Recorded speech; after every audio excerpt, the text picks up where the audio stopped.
So we're going to see our attention kind of shift this class from the previous couple of Psalms that we looked at.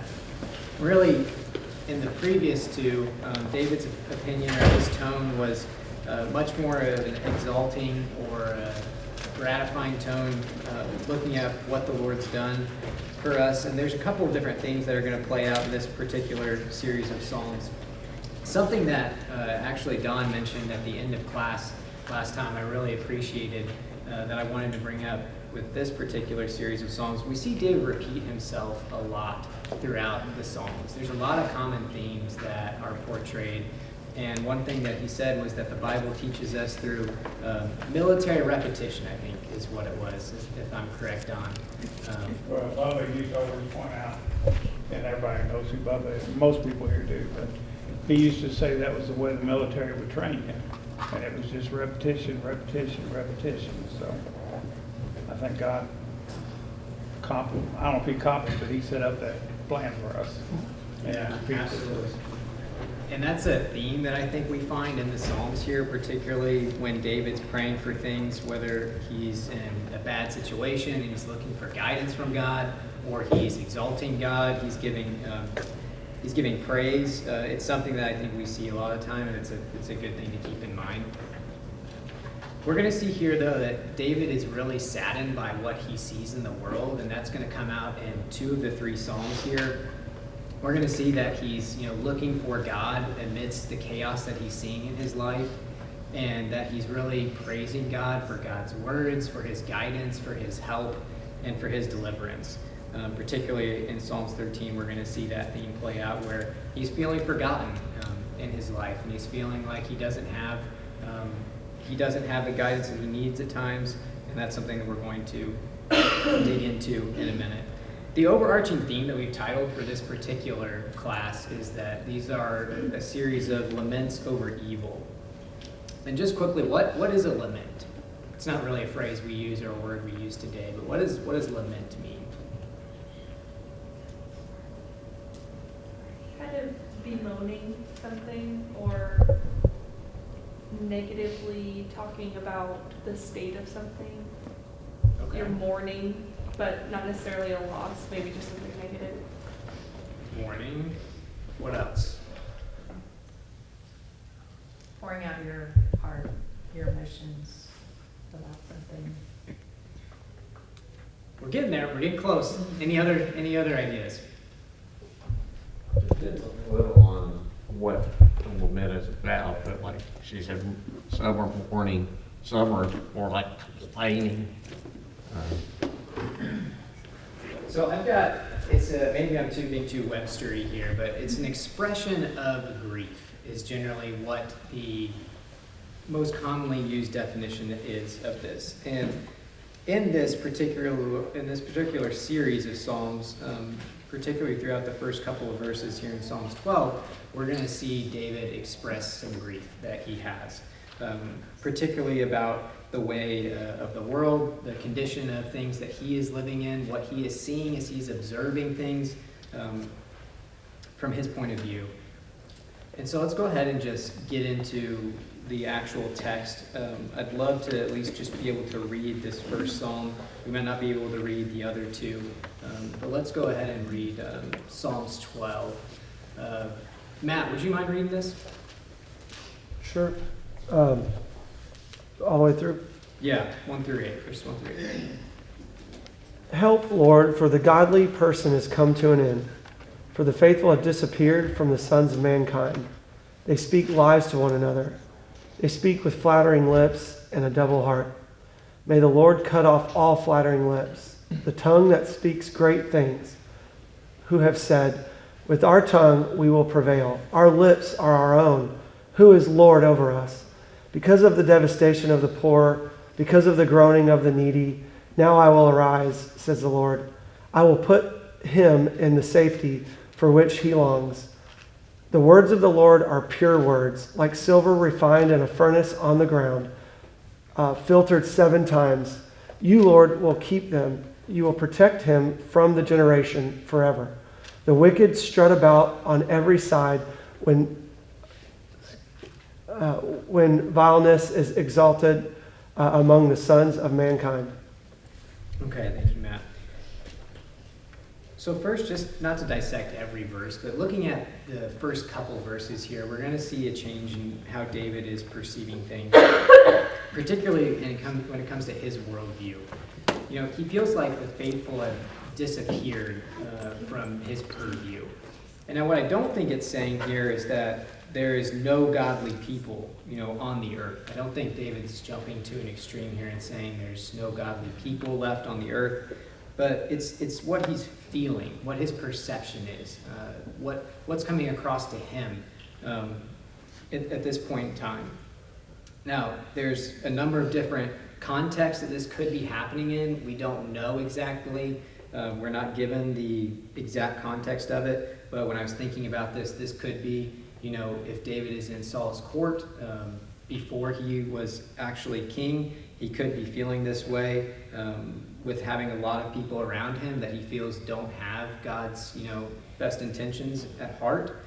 He could be, you know, in battle, maybe around an encampment and feeling like he's around a lot of other people that don't have the same priorities as him. But whatever the context, he's feeling like right now that he doesn't have a lot of good influences around him. Looking at verse 2 here, he says that with flattering lips and with a double heart they speak. Why do you think this is a problem for David? Why do you think he's worried about having flattering lips around him? Does that make sense?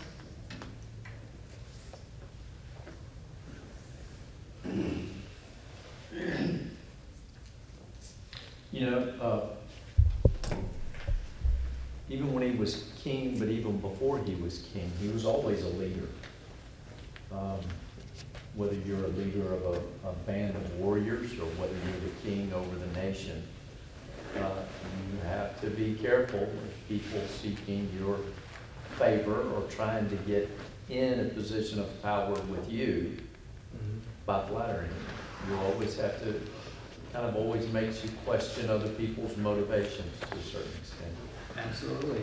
You don't know who to trust. You don't know who to confide in. Your friends, you don't know who your friends are. Sometimes the correct answer is not the one you want to hear. So having people around you with flattering lips just constantly saying yes to you is not something that is needed, or it seems like David wanted, around him. Absolutely. You guys are reading my notes right now. He doesn't know what their true feelings are, and I think that's what you're getting at there. People that are your true friends give you good advice that maybe isn't what you want to hear at the moment, but when you constantly have to question someone's intentions or question the context that their words are coming from, that's difficult. Anything else?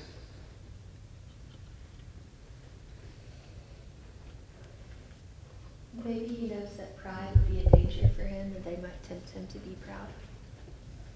Okay, that's one I didn't think about. Potentially, if he was in Saul's court at the time, it could be the flattering lips towards Saul when he really needed wise counsel and instead was receiving people who just patted him on the back and went along with everything he said. And that was leading the country in a wrong direction. Okay, I can see that as well. So moving on here, one thing that he transitions to, and another reason that he says that he hates flattering lips, particularly destructive tongues is the way I'm going to think about this, is it leads to pride. Right? In verse 4, we see him say, let's back up to verse 3. May the Lord cut off all flattering lips, the tongue that speaks great things, who have said, with our tongue we will prevail. Our lips are our own, who is Lord over us. And so I think from this verse we can see the context that David is speaking of when he says those that have flattering lips. People that are prideful, right? People that have a belief that there is nobody over me. There is nothing, no one that can touch me. I can do whatever I want. And that's really the big problem with pride, isn't it? One thing that I think is common, like that we hear today, is some of these popular phrases that are on the screen. I can say and do whatever I want, go wherever I want. It's my body, my money, my right to act any way that I want to. And that's something that I think is very much in touch for us today, particularly in America, where we feel like nobody owns us. We're free to come and go as we please, and we're not accountable to anyone. And that's something that's really difficult when our nation has a very different idea of who owns us than what God's idea is of who owns us. Any comments or thoughts there?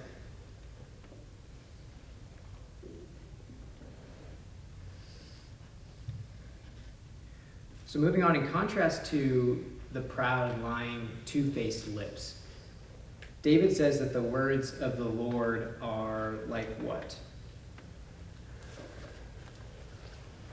Give you a hint if you're tired. I'm pretty tired today too. Verse 6, that's where the answer is.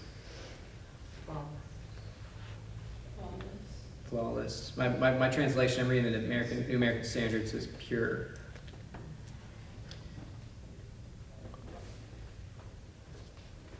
As silver tried in a furnace 7 times, refined 7 times. So ultra refined, I guess if you could, maybe that's the scholarly way, but ultra refined. What about them, though, makes them better? What makes them that refined? Getting down to more of the detail. Why would they be so much better, just playing devil's advocate? When you refine something, it takes out the impurities. So if you've done it 7 times, you've gotten everything out of it that doesn't belong or doesn't increase the value. And if you're applying that to your words, like if you thought about something before you said it 7 times, you'd probably say things a lot differently. Yeah. God's words have removed all impurities, that's right. What else? When flattering, it turns out makes you think that there's a little bit of, like, there are lies. Like the flattering lips are just speaking lies. And God is the exact opposite of that, because he can't lie. And he's not going to. He doesn't even have to. Absolutely. I've got here that God is immovable. He's steadfast. His promises never fail. His words are our best guide for us today. We talk about all the time how it's food to us spiritually. I don't think we'd say the same thing about our words today.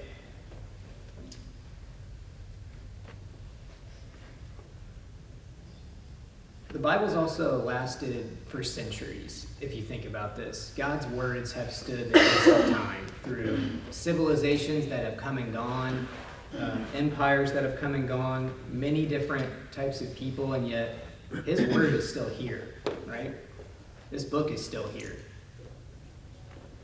To your point about that his words are food for us, this kind of makes me think of hunger is the best seasoning to a man who is only being lied to, even by his friends, and flattered, who feels like he can't get a straight word from anyone.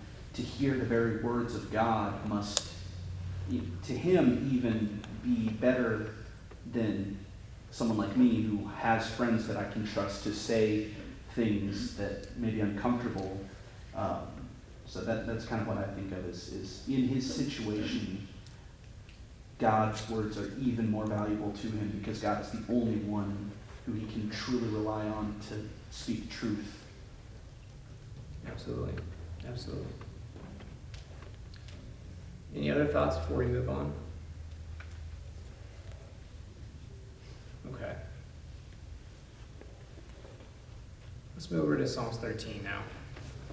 Before you move on Psalm 12 here, what he ends with there, that you, Lord, will keep me safe, will protect us forever from the wicked who strut about when what is vile is honored by the human race. I mean, one of the things we see in each of these laments, and they differ in what the object of what he's sad by and troubled by, but one thing that keeps coming through is the things that trouble him, he takes to the Lord.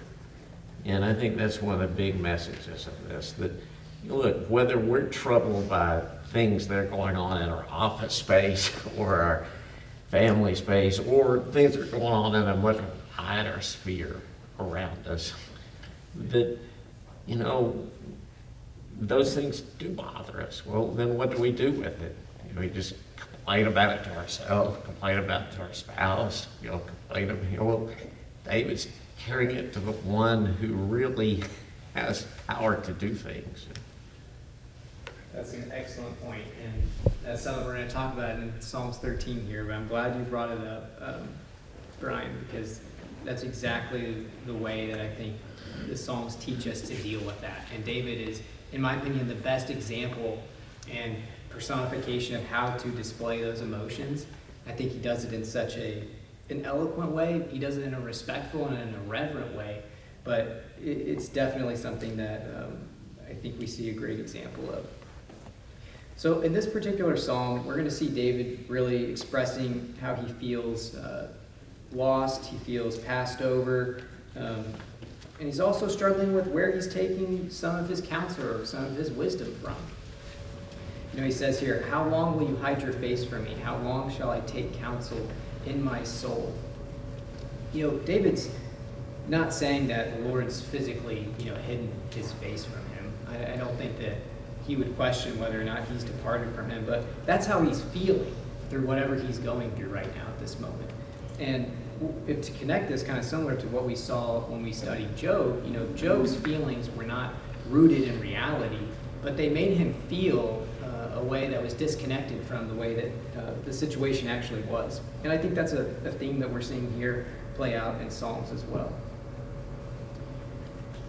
One thing that I think is really important to touch on is David's attitude, particularly in how he addresses sorrows or grief that just doesn't seem to end. When he's facing a situation that he doesn't understand, or when he's going through something that doesn't feel like it's going to that he's going to come out the other side of. I think that's something that we see in Job as well. What does his attitude, though, particularly here in Psalms 13, teach us about facing struggles that may not seem to end when we want them to end?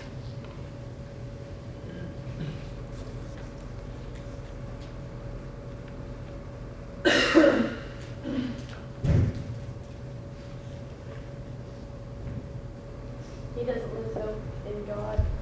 He actually ends up praising him and rejoicing in what's to come.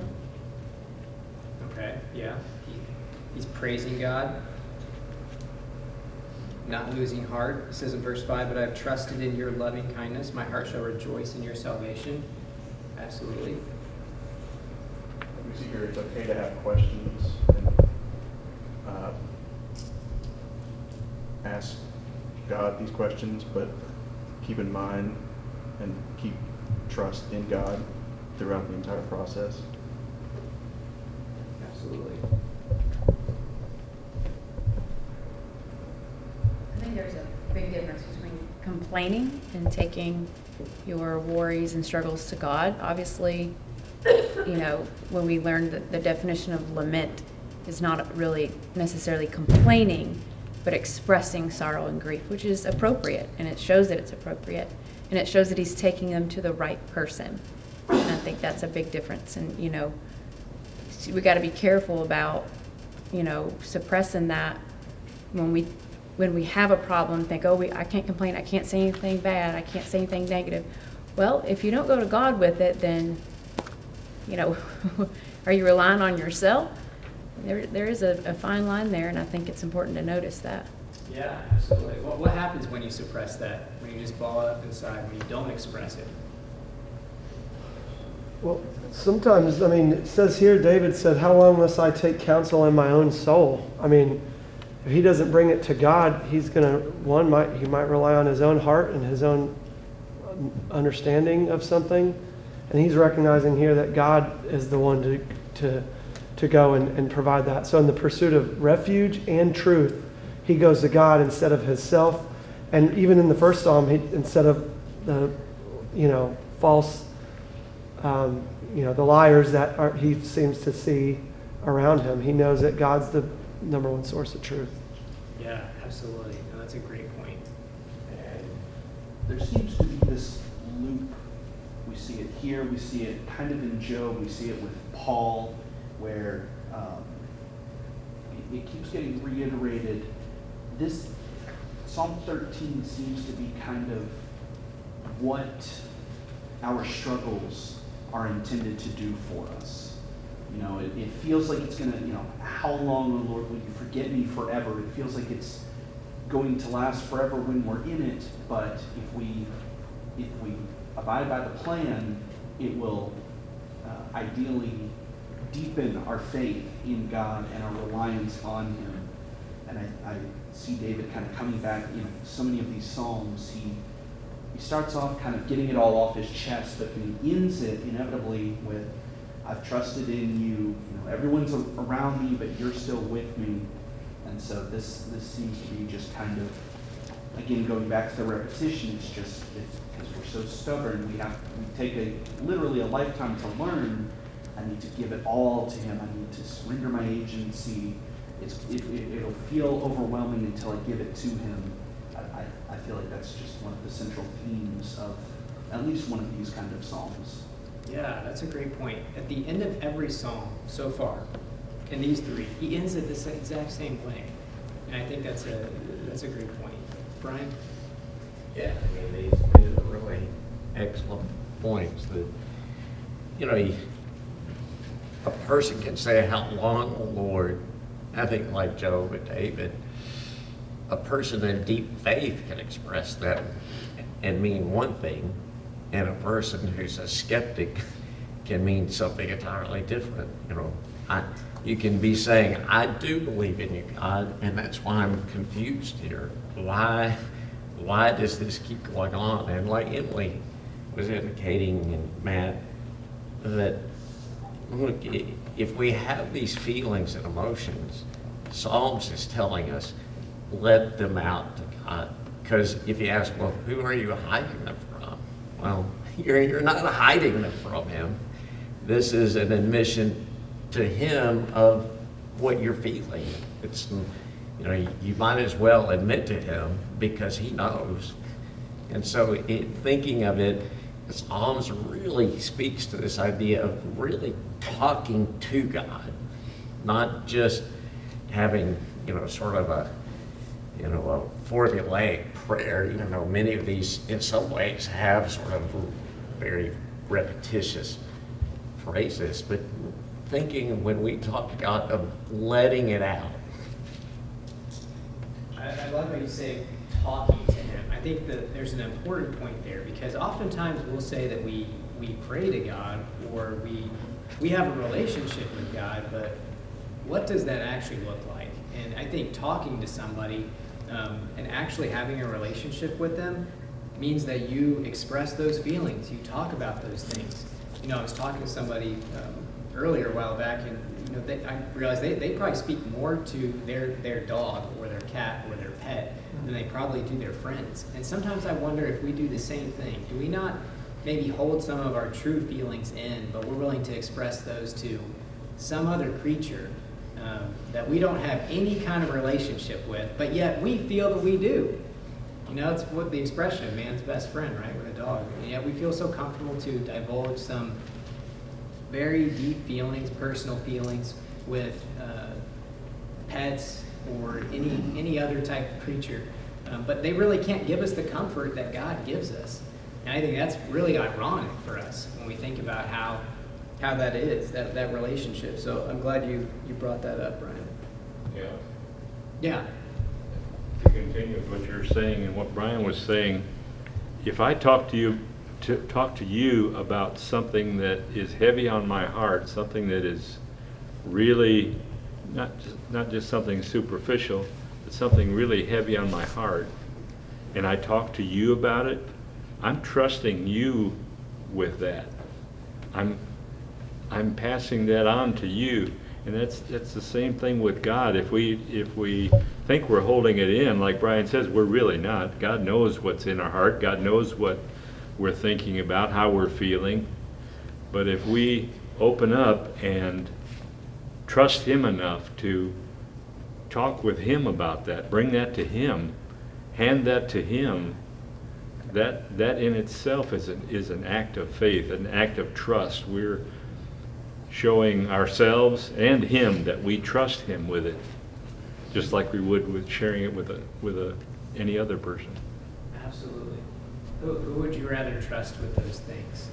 Fido dog or God? What I see here is a really intense kind of release from him, and to talk about how he's wrestling, how he's frustrated, he has all this sorrow, and he's like, look on me and answer. I mean, to me, that's a really, really super intense release for him. Maybe even a screaming out, a crying out, weeping, where you finally kind of come back around after that release, and you're like, whew, but I trust. And so you can kind of have that release with God. And it made me think back in 1 Samuel when Hannah she won't eat, she can't, her womb is closed, all these things, and she goes and she prays, and she looks crazy. She's talking out loud while she's praying, he thinks she's drunk, all those things, but it's just a really intense outpouring of her soul. Yeah, that's a great parallel and a good example too to draw back to 1 Samuel. Okay, we've kind of hit on some of these things, but looking at this from another lens, those are all great reasons to express some of those strong feelings to God, because he can handle them, because he already knows our feelings, he knows our thoughts.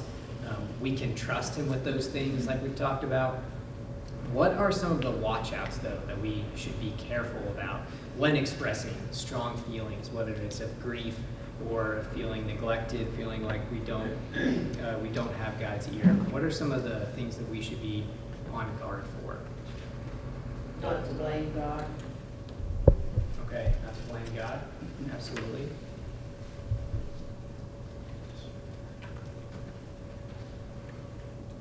Don't let bitterness take root in our heart. Absolutely. Putting ourselves on his level, or thinking that we can demand answers of him. Yeah, absolutely. What about some internal things that we have to worry about?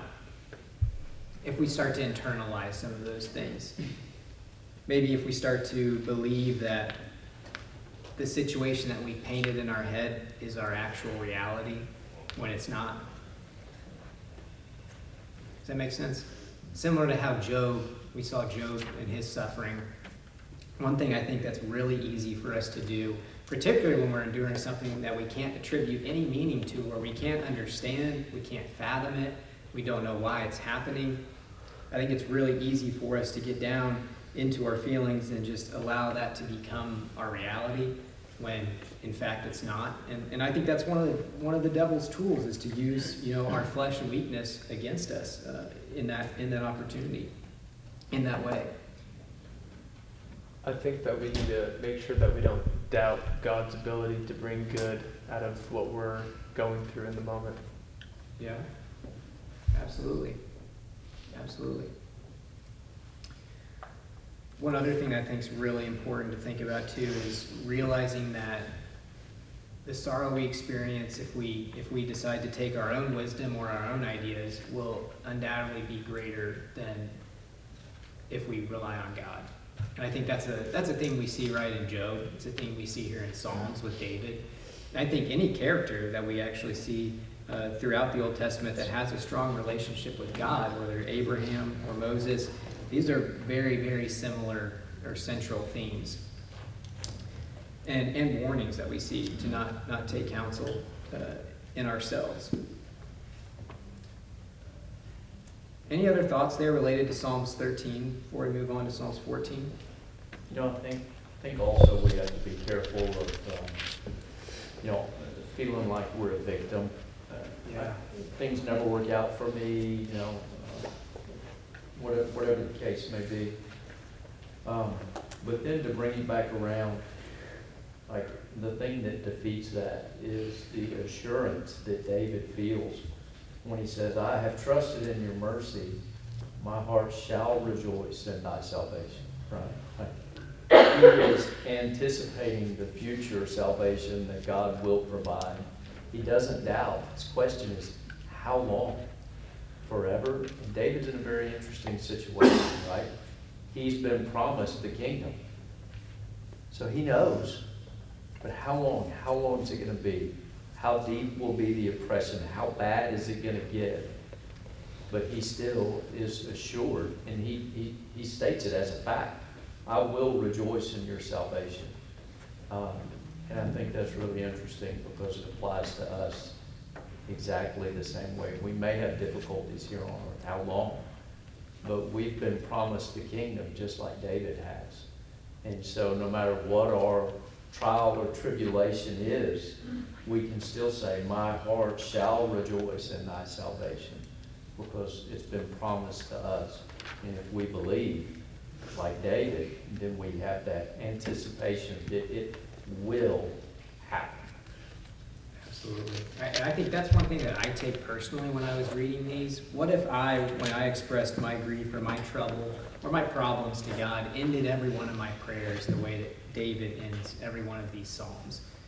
And I think that's something that's really applicable to us. It may change our perspective from focusing on why we're the victim of some terrible thing or why we're enduring some hardship or some grief. It may change how we move on from that. It's kind of already been said, but to that point, I find David's perspective interesting because he starts out from kind of his own experiences in Psalm 12. It feels like there are no godly people. In Psalm 13, it feels like God is hiding his face. But when does God show up? In Psalm 12, it's, David wants him to cut off these flatterers, but then, the poor are plundered, the needy groan, I will now arise, says the Lord. David always keeps in the forefront of his mind that there's stuff going on that's bigger than himself. I know when I get bogged down in whatever it is, it's easy to kind of internalize everything and only think about the ramifications for me. But, David, in Psalm 13, why does he want God to show his face? Lest my enemies say I prevailed. That seems to really offend David over and over when he thinks there's a chance that one of God's enemies can say they've gotten one up on him or something. And so, to me, that's kind of a good reminder that whenever I go through something, there's more going on than just my little world. Yeah, that's an excellent point. What you mentioned really is a lack of perspective in that moment, right? Similar to the point that was made earlier, when we take our focus off of him and when we feel like we're drowning or somebody else is going to get one up on us, it's because our perspective has been lost. We're not keeping our eyes on the prize, on what God's already promised us. Okay, moving on to Psalm 14 here. We find a kind of a similar tone in how we started this particular lesson on Psalm 12 with his general, just his tone of sadness in general for the state of mankind or the state of the world and what his perception of that is. He says here in verse 3, they have all turned aside together, they have become corrupt. There is no one who does good, not even one. Again, David's not saying that there is nobody left on the earth that is godly, nobody actually does good, but that's his perception here. And I don't know if Psalms 14 was written directly after Psalms 13, but it certainly feels like it's a very chronological continuation. And it makes sense to have that kind of a feeling if you felt like you don't have God's comfort at that time. Moving along on verses 5 through 7, we see the end of this chapter be wrapped up with more of I would call it more of an uplifting tone.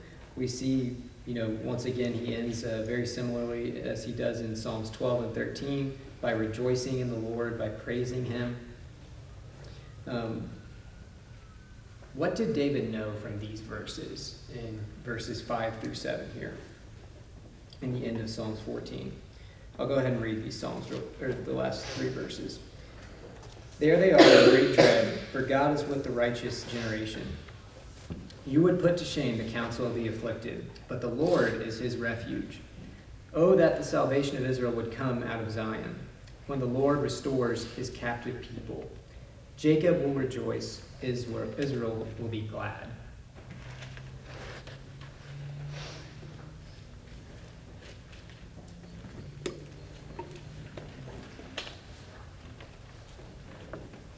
What does that tell us about David's thoughts? What does he know at the end of this psalm?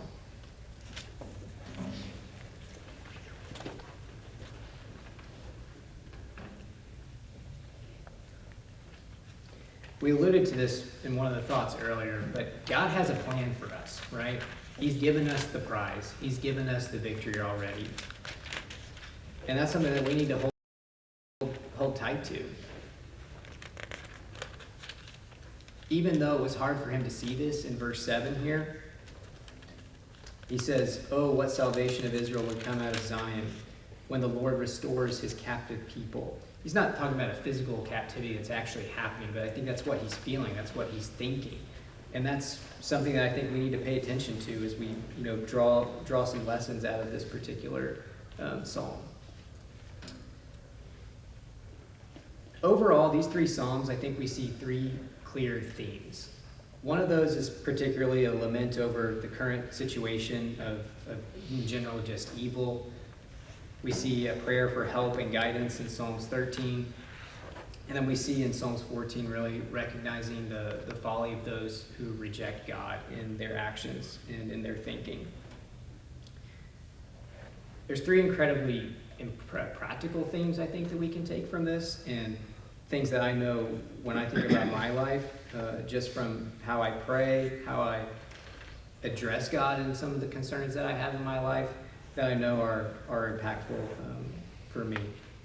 That's all I've got for these 3 particular psalms. Is there any other thoughts that anyone has that they'd like to share in the last couple of minutes?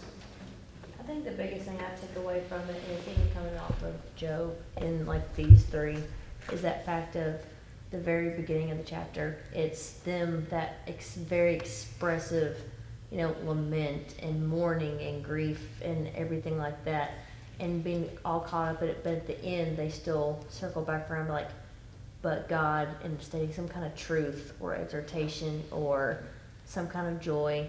Even back in Job, when multiple chapters, him just spilling out everything, but yet God, and like even the example of even Jesus in the garden, him physically sweating drops of blood because he is so worked up about what he's having to go through, but at the end it's like, but your will be done. So that kind of circling back around that obviously it is completely normal and almost expected. Even Jesus expressed those same feelings, like those feelings are normal, but that kind of idea of circling back around and but God, and that idea of praise or acknowledgement and all that kind of stuff. Yeah, absolutely. We all have feelings. We all have feelings of doubt, feelings of loss, and similar feelings that David has here. But it's where we put these feelings, where we direct those things, and how we allow God to help us with those. I think that's important.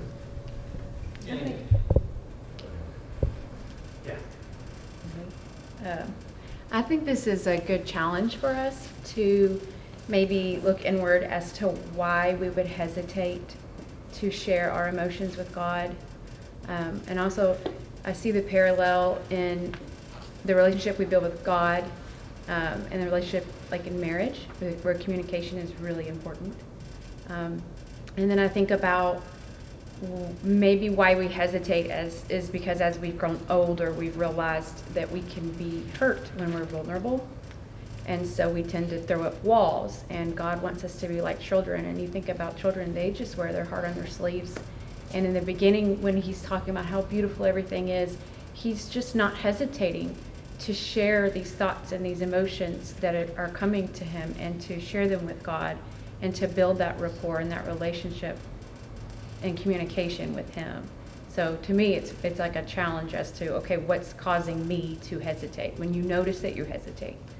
Absolutely, that's an excellent point.